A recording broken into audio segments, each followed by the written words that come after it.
সুদামাকে বসতে দেওয়ার জন্য সাজিয়ে দিয়েছে, ক্ষীর সব লবণে রেখে দিয়েছে। আর সুদামাকে বলছে, সুদামা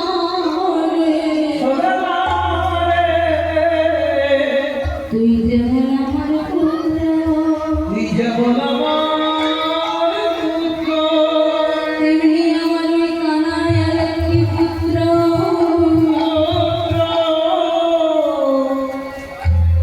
সুদামা তোকে আমি বড় করে বলছি, সুদামা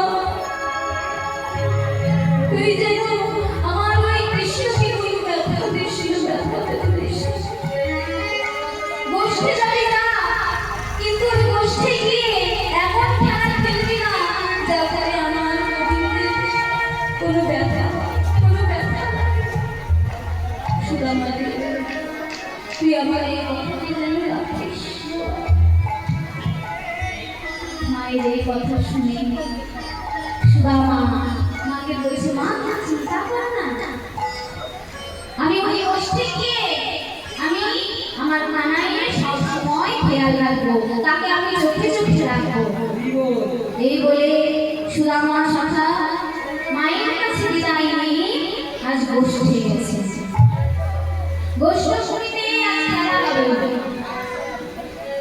গোষ্ঠ শুনিতে গিয়ে আর সুদামা বলছে,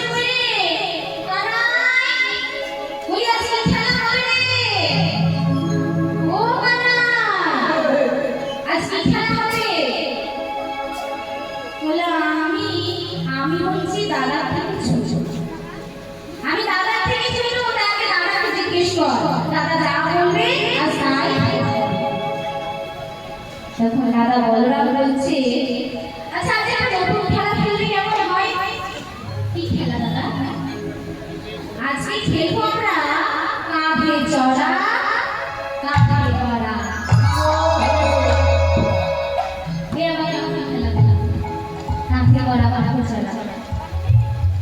কানাই বলছে, শোন শোন, এই খেলাটাকে বুঝবি না, আমি বলছি শোন। কাঁধে চড়া কাঁধে করা মানে আমি একটা কটা পাতা নিয়ে আসবো, এই সুদামা যা যা দুজন গিয়ে তোরা ওই বড় বড় পাতা নিয়ে আয়। এবার দুজনকে পাঠিয়েছি পাতাগুলোতে, আর এদিকে বুঝিয়ে দিচ্ছে যে দেখ ওই পাতাগুলো নিয়ে আসবে, ওই পাতাগুলোর মধ্যে থেকে একটি পাতা ছিদ্র করব, তারপর সব পাতার সঙ্গে মিশিয়ে দেব। মিশিয়ে দেওয়ার পর কি করবো জানিস? সেই পাতাগুলো সবাইকে একে একটি করে আমি দেব, আর সবাইকে একে একটি করে দেওয়ার পর ওই ছেঁড়া পাতা যার ভাগ্যে পড়বে সেই হবে আজকে চোর।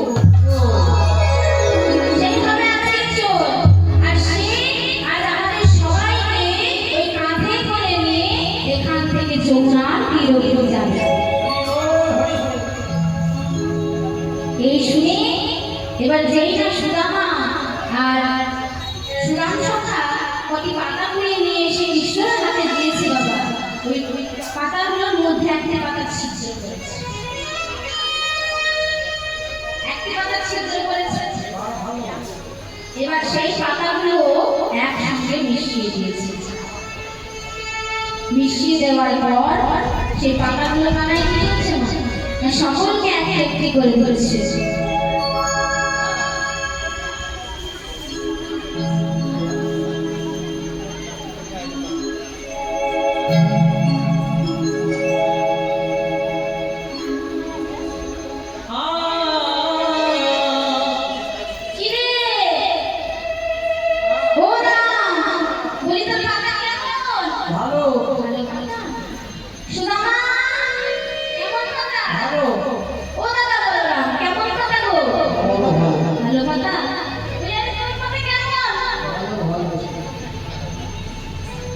সবারই কথা ভালো, তাহলে ছেঁড়া পাতাটা কার ভাগ্যে পড়লো?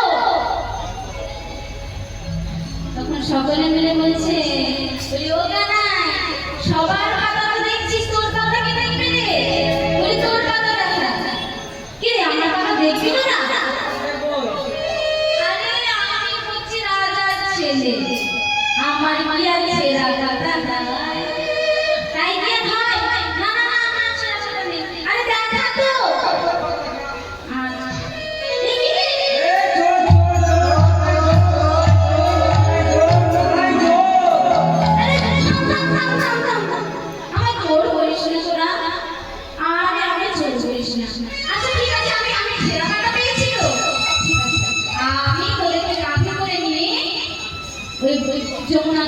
যাবো, কিন্তু আমায় চোর বলিস না। তখন সকল কথা বলছে, শোন, তুই যে বলছিস চোর বলবো না, তুই তো চোর, আর চোরকে চোর বলে দোষ? বলে কেন, আমি কি করেছি? কেন তুই যদি আমার গোপীদের ঘরে ঘরে ধরে চুরি করে করে তা তুই চুরি না? শোন শাখা, আমার এটা চোর বলছিস, তা আমি যে চোর, জানিস তো যে চুরি করে আর চুরি করা জিনিস যারা খায় তারাও চোর। কি গো, তারা ভালো না? চোর, তাহলে আমি চুরি করে এনেছি আর তোরাও খাচ্ছিস, তাহলে আমিও চোর, তোরাও চোর। আচ্ছা ঠিক আছে, তাই হয়। ও সুমনা, বলি আয় আয়, তুই আগে আগে কাঁদতে চা। এই বলে কানাই সুদামাকে কাঁধে নিয়েছে। কাঁধে নিয়ে এবার কি করছে না, সুদামারে লইয়ে কাঁধে ছুটিতে লাগিল।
সুদামা, ওই আমগুলো দেখে আমারও যেন লোভ হচ্ছে, তাড়াতাড়ি পার খাই, আমগুলো পেলে আমারও দে আর তুইও খা।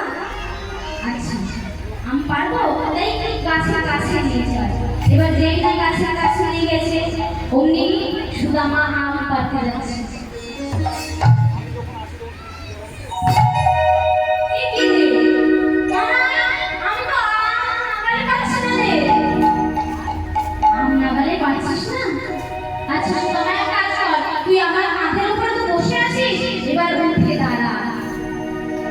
দেখুন মা, ভগবান আজ ভক্তকে তার কাঁধে বসিয়েছে।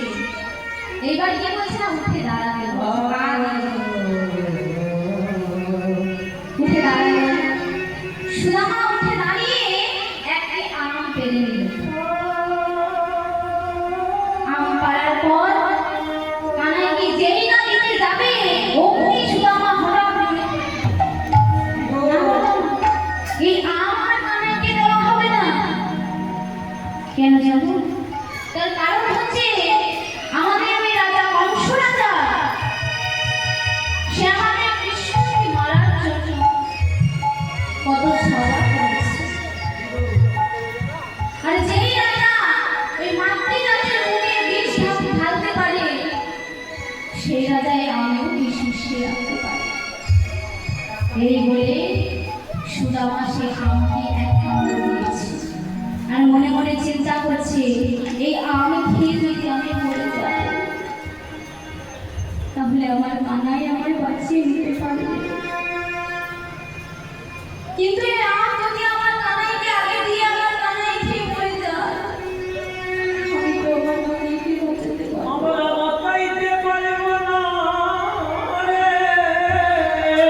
এই বলে সে আমটি খাওয়ার কিছুক্ষণ পর দেখলো কিচ্ছু হলো না।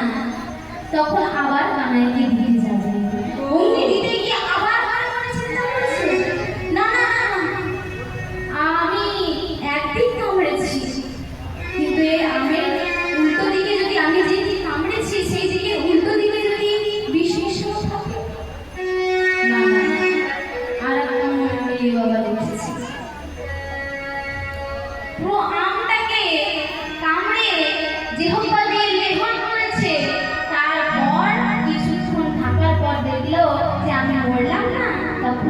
কানাইকে দিয়েছি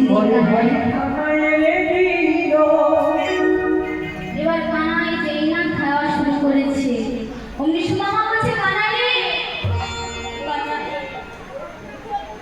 তুই যেন ওই আমটা পুরোটা খেয়ে নিস না ভাই ওই আমের একটু অংশ আমায় দিস কেন জানিস তার কারণ হচ্ছে ওই বৃন্দাবনের আম সে তো এমনিতেই মিষ্টি আর তোর বদলে উঠে গেলে সেটা তো আরো বেশি মিষ্টি হয়ে যাবে তাই কানাই তোর আমটা আমায় যেন একটু দিস আর কি জানিস ভাই তোর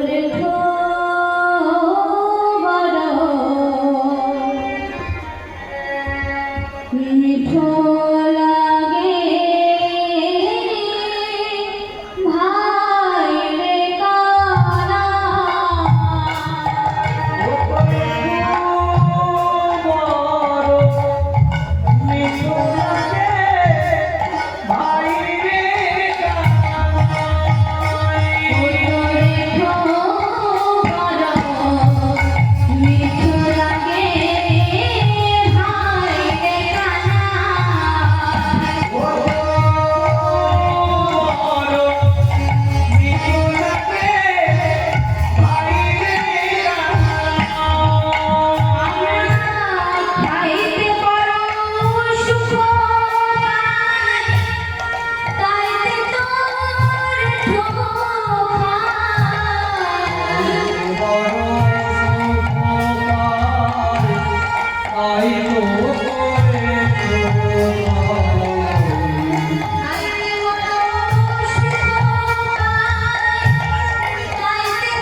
ওই একটু আম যদি তুই নিবি আর ওই আম যদি আমার ওই মিষ্টি থাকে আর মিষ্টির যে আমার বদলে উঠে আরো মিষ্টি হয়ে যায় তাহলে তো আমি এমনি দেবো না আগে তোকে আমায় কিছু দিতে হবে তারপর আমি করবো কি দেব আমি কি দেব আমার কাছে তো কিছু নেই ও হ্যাঁ আমার মা ক্ষীরসার নবমী দিয়ে পাঠিয়েছিল আর এই যে গয়না দিয়েছিল আমি এই সমস্ত কিছু তোকে দিয়ে দেবো কে